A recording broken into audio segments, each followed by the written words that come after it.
know that pain that burns in your chest and it seems to tear you inside? Oh, I felt it on my skin, and how I felt. And it wasn't any time. No, it was the worst possible.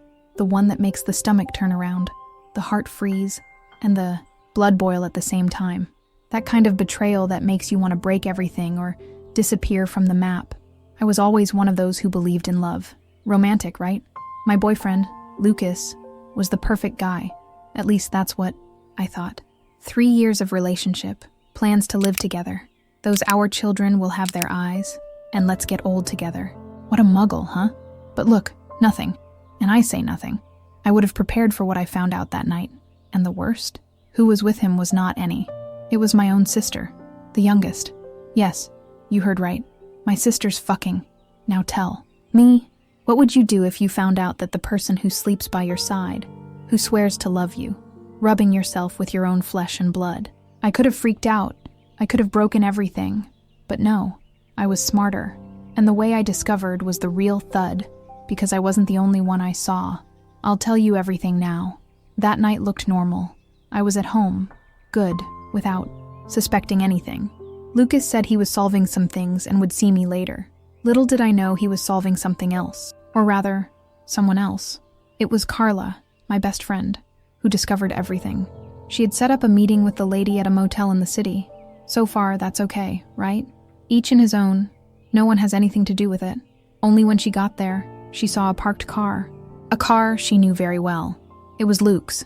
First, she thought it was wrong, that it could be another similar car. But then he got out of the car. Only he wasn't alone. His hand held another hand. They laughed, looked intimate, touched, exchanged glances. And when Carla realized who she was, she froze. It was Marina, my sister. Imagine you being on a motel waiting for someone, and out of nowhere to see your best friend's boyfriend coming with her sister. It's the kind of scene we only see in movie or soap opera, but this time it was real. Carla got groundless. She knew she needed to tell me, but how? Carla was tremendous. Her heart shot at the same time. She was a few minutes stopped inside the car, trying to understand if what she saw was real, or if it was just her head.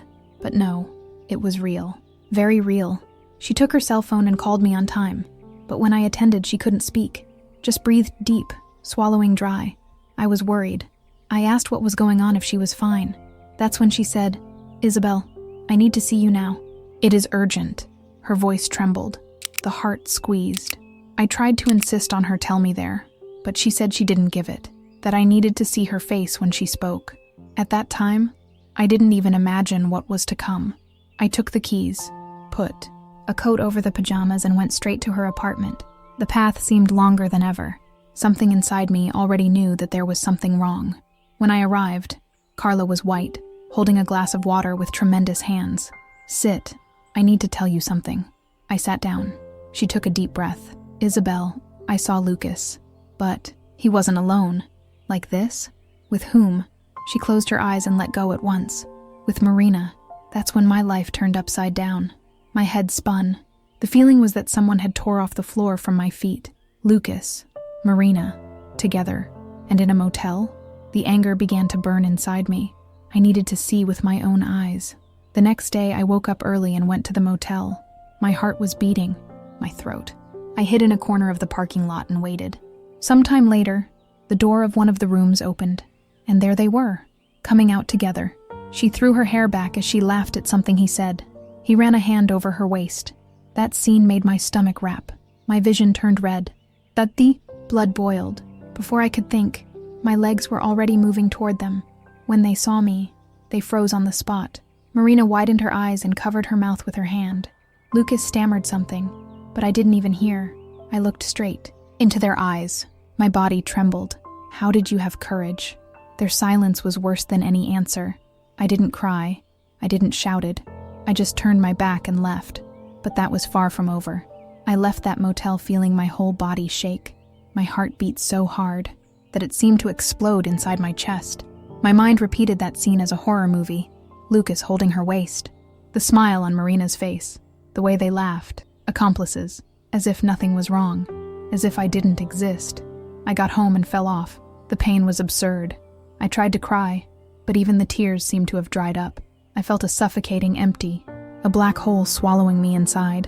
I spent hours there, sitting on the floor, staring at nothing. The betrayal hurt, but knowing it was my own sister destroyed me. The messages began to arrive. Lucas asked where I was, wanted to talk. He said he had an explanation. Explanation? What could he say he would do that hurt less? I wanted to answer. Curse. Throw everything in his face. But I couldn't.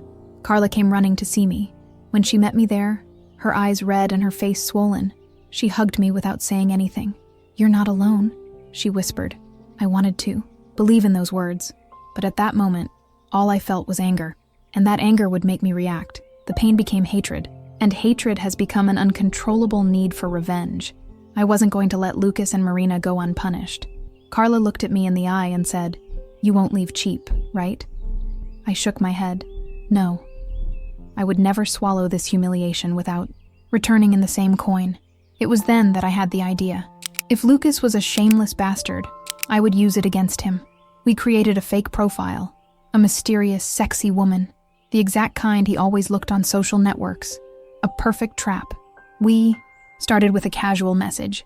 He took a while to answer, but when he answered, he fell straight into the bait. With each conversation, he loosened more. I flirted, sent praise, asked for photos. The guy didn't have a shred of shame in his face. "He's very inside," Carla said, laughing, while she printed everything. We didn't stop there. We created a story, a character. We sent provocative messages, made him believe that he had found the dream woman, and when he least expected, the whole world would see his real face. Wasn't going to cry anymore. I was going to make him pay. Lucas didn't even imagine what was to come. As he thought he was flirting with a delicious stranger, the truth was that each message was designed to catch him in the act. Each compliment he sent, every photo request, every dirty comment, everything was saved. Print by print, the web was closing. The funniest? He didn't even hesitate. In less than 2 days, I was talking about making an appointment. It was falling for the mysterious cat, which was really me. Carla had fun seeing the messages. We started testing his boundaries, to see how far we were. We asked him to send a picture now, to prove that he was alone. He sent it on the time, lying on the bed, smiling like a prize. It was unbelievable. The guy was burning without even noticing. 2. Give the final blow. We pretended that such a woman wanted proof that he was available. And do you know what he did? He sent an audio saying he was single, and that the girlfriend of the past meant nothing. My blood boiled, but instead of uncontrollable, I just smiled, because now I had everything I needed, and his humiliation was going to be public. I wanted everyone to see who Luke really was.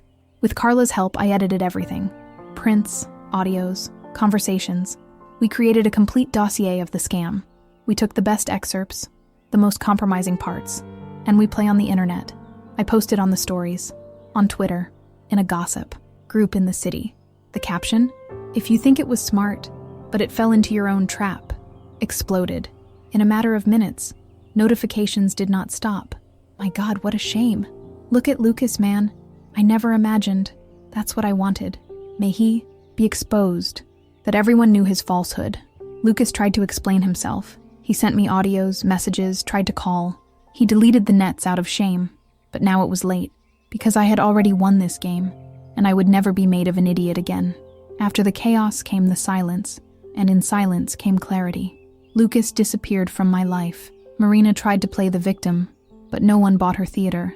Some still tried to justify, to say that heart does not choose. But honestly, I didn't even care anymore. In the beginning, it hurt. Very. As much as I knew that they deserved every second of that humiliation, a part of me still tried to understand how someone I loved so much had the courage to destroy me that way. But over time, I realized that their betrayal was my liberation. Without Lucas, I met again. I did things I had stopped again because of him. I left with Carla, met new people, looked in the mirror and finally saw a free woman. And do you want to know the best part? I never wanted to know of revenge again, because nothing hurts more a traitor than seeing the person he tried to destroy shining more than ever. Marina and Lucas, they deserve themselves. And me, I follow full, because in the end, I am not me. It's the one who betrayed me, and I never accepted anyone's crumbs again. If I thought the story was going to end there, I was wrong, because my whole family learned. My mother called me desperate, her voice shaking. He said he couldn't believe what Marina had done and called me to talk. When I arrived, the mood was heavy. Marina was on the couch, head down, while my mother walked from side to side. My dad, silent, with his arms crossed. As soon as I entered, my mother looked at me seriously and asked what clowning was that. I took a deep breath and faced Marina. If anyone had to explain something there, it was her. My sister started to cry, saying that she didn't want things to go like that. It all happened suddenly. He tried to justify it as a mistake, but I didn't want to hear anymore. My father, visibly disappointed, asked how she had the courage to do this to me. My mother insisted that in the end we were still a family, that we should overcome that. Marina's silence was worse than any excuse. I stood there, looking at her face, trying to understand how close someone could stick to me in the back.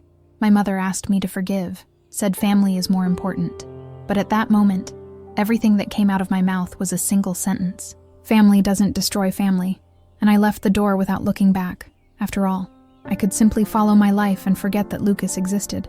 But before, I needed to have the last word. He was still trying to contact. He sent messages, called, wrote texto. He said he regretted, that it was a mistake. He never wanted to hurt me. It took me a few days, but I finally answered. A single message. Short, direct. You don't regret what you did, Luke. If you regret it, you wouldn't have done. You just regret it being caught. But you know what's worse? I don't even hate you anymore. You just mean nothing. I blocked and never talked to him again. At first, he tried to insist, asked friends to come to talk to me, even tried to victimize, but I had already followed. I learned after his relationship with Marina didn't last. She realized that if he betrayed it once, he could betray again. And it became a joke. The best revenge was not to humiliate him. It was to show that he had no more power over me. Because the real victory is not to make the other suffer. It is being happy without looking back. And that's exactly what I did. What seemed my end was, in fact, my beginning. Lucas and Marina were just a dirty chapter of my story. But I didn't let this betrayal define me. I learned that pain teaches, and that no one, absolutely no one, deserves less than respect and loyalty. A lot of people ask me if I regret exposing everything. Do you know what is the answer? A little. While, if I had been silent, if I had forgiven, he would have done it again. And Marina, I would have continued to laugh on my back. But in the end, I laughed at me. Because the greatest revenge is not to destroy those who betrayed you. It is showing that you follow beautiful, strong, and untouchable. And do you want to know the funniest?